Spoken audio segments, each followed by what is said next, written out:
Assalamualaikum warahmatullahi wabarakatuh. Perkenalkan, nama saya Kak Emilia Akdari Vandita, absen 14 dari kelas 11C. Hari ini saya akan menjelaskan materi matematika wajib tentang analisis korelasi. Analisis korelasi. Apa itu analisis korelasi?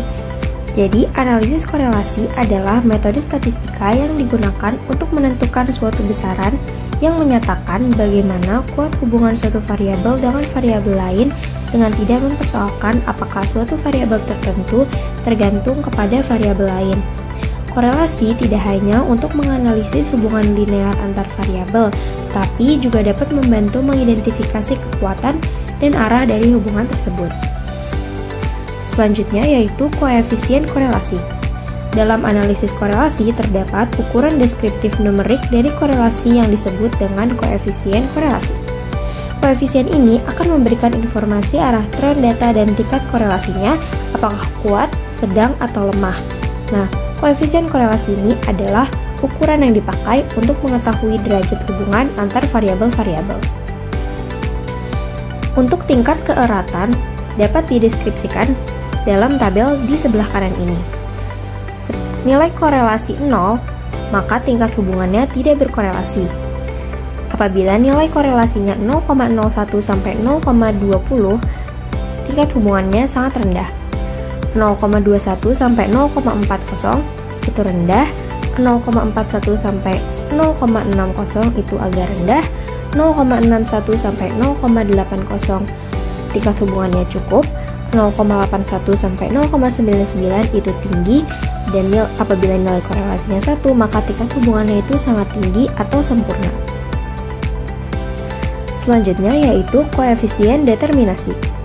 Koefisien determinasi adalah metode yang digunakan untuk mempelajari nilai yang menyatakan seberapa tepat suatu garis regresi berdasarkan persentase dari variabel dependen yang diterangkan oleh variabel independen. Rumus dari koefisien determinasi adalah KD sama dengan R kuadrat dikali 100%. Keterangannya, KD itu adalah nilai koefisien determinasi atau R2, dan R kecil ini adalah nilai koefisien korelasi. Lalu rumus dari materi ini ada R kuadrat sama dengan SSXY per akar SSXX kali SSYY kuadrat, atau SSXY kuadrat per SSXX kali SSYY. Selanjutnya yaitu ada SSXY sama dengan sigma XY dikurangi sigma X kali sigma Y per N. Lalu ada SSYY sama dengan sigma Y kuadrat minus XY kuadrat per N. Lalu yang terakhir ada SSXX sama dengan sigma X kuadrat minus sigma X kuadrat per N. Selanjutnya ada contoh soal. Soalnya adalah seorang guru ingin mengetahui hubungan antara waktu belajar dengan nilai ujian siswa. Berikut adalah datanya. Tentukan nilai koefisien korelasi antara waktu belajar dan nilai ujian tersebut. Waktu belajar disimbolkan dengan X, nilai ujian disimbolkan dengan Y. Di sini saya sudah membuat tabelnya yang sudah saya masukkan nilai X dan nilai Y-nya.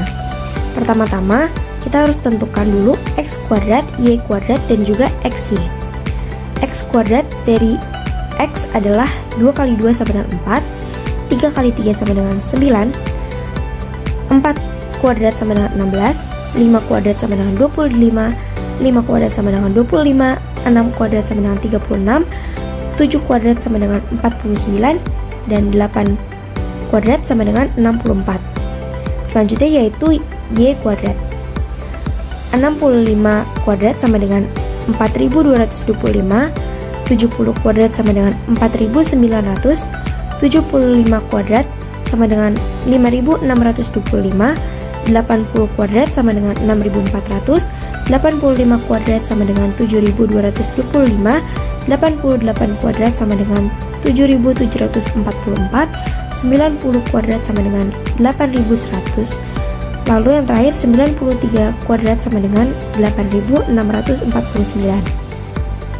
Selanjutnya yaitu XY. 2 dikali 65 sama dengan 130, 3 dikali 70 sama dengan 210, 4 dikali 75 sama dengan 300, 5 dikali 80 sama dengan 400, 5 dikali 85 sama dengan 425, 6 kali 88 sama dengan 528, 7 dikali 90 sama dengan 630, dan 8 dikali 93 sama dengan 744. Selanjutnya yaitu menentukan sigma X, sigma Y, sigma X kuadrat, sigma Y kuadrat, dan juga sigma XY.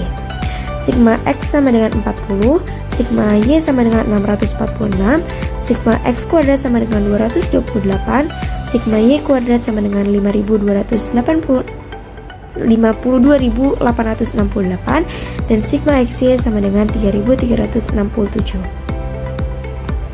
Selanjutnya kita masukkan rumus SSXY sama dengan sigma XY dikurangi sigma X dikali sigma Y per N. Jadi sama dengan 3.367 dikurangi 40 kali 646 per 8 sama dengan 3.367 dikurangi 3.230 sama dengan 137.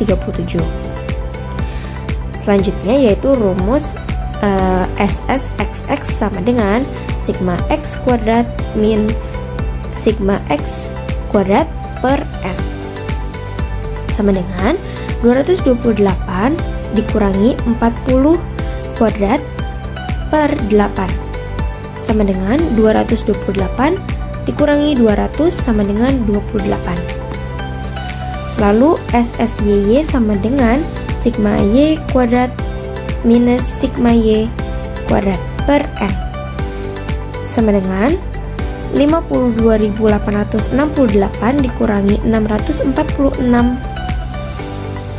kuadrat per 8 sama dengan 52.868 dikurangi 52.164,5 sama dengan 703,5. Selanjutnya kita masukkan ke rumus R kuadrat. R kuadrat sama dengan 137 per akar 28 dikali 703,5 kuadrat sama dengan atau ini bisa juga dijadikan seperti ini, yaitu 137 kuadrat per 28 dikali 703,5 sama dengan 18.769 per 19.698 yang hasilnya yaitu 0,952. Lalu kita masukkan ke rumus KD. KD sama dengan R kuadrat dikali 100% sama dengan dari sini 0,952 dikali 100% sama dengan 95,2%. Hasilnya adalah ini, yaitu 95,2%. Terima kasih. Sekian dari saya. Wassalamualaikum warahmatullahi wabarakatuh.